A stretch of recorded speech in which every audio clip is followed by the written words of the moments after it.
Well, that was certainly the rumour that had been swirling around here in the UK for the past couple of hours, that Theresa May was on the brink of either cancelling her vote or making it a less meaningful vote. But we've just heard from her spokesperson, who has assured us that the Prime Minister is intending to hold the meaningful vote as planned on Tuesday. But what this spokesperson couldn't say was what exactly MPs will be voting on. Now, they're supposed to be voting on Theresa May's deal that she's done with the European Union. The big problem with this is MPs have already voted on this. They voted on this deal in January. They voted it down by an historic margin. Now, over the past month or so, Theresa May is supposed to have been engaged in negotiations with the EU, trying to get concessions to that deal, namely around the backstop, which is the mechanism that stops the border between Ireland and Northern Ireland becoming a hard border down the track. Now, she hasn't been able to get any concessions, so she'd be bringing back essentially the same deal to the table. And again, this deal would be voted down probably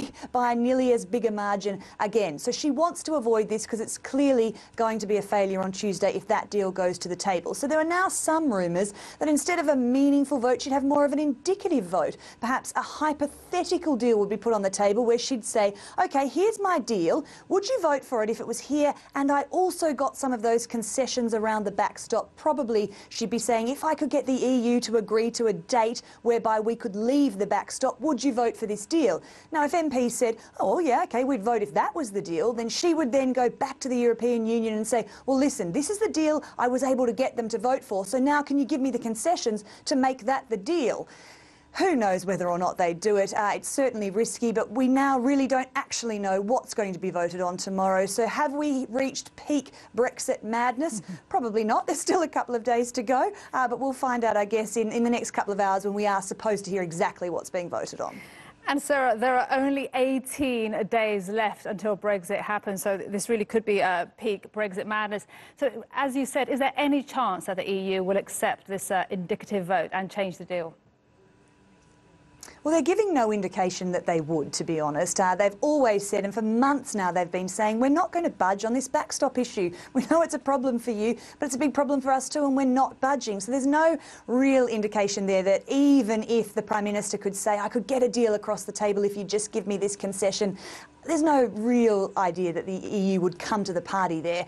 In saying that, they haven't particularly been taking the last couple of days of negotiation particularly seriously. Their chief negotiator, Michel Barnier, he's been not in Brussels where the negotiations have been going. He's been watching a rugby match in Dublin. He is back in town. We're here today for the negotiations. We know that the negotiations are being sort of held open. There's a door open, but we don't necessarily know that there's any room to wriggle from the EU's side. They have already said today in the last couple of hours, look, this is an issue for the government of the UK and its MPs to sort out. We're out. We've given you our best deal. Come back to us when you've got something you know we can agree to. And at this stage, it doesn't look like the UK has that.